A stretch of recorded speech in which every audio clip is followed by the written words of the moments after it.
Dalawang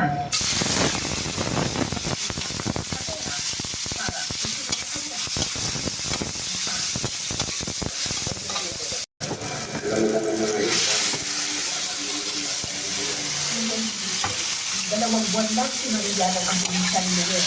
Ngayon, parang tuloy na siya ang tuloy sa kanya. Hindi na sila sa bibiguan. Sa kalimutan sa niya, ganda. Pag may nakikita nila niya, ano pa sasabihin sa kanya? Oo, sabi ko, anak kita.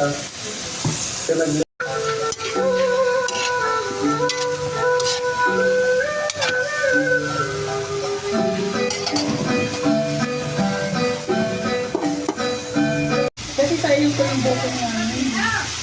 Bawal yung pag-cancel. Stay lang talaga sa hotel pag masama pa naman. Malayo-layo pa ang bagyong Nando. Sa ngayon, iyan, pangadyang tumingin, ito pa plan, sa akin ang full na parking sa Baguio City. O kaya naman ang ating mga kabayan,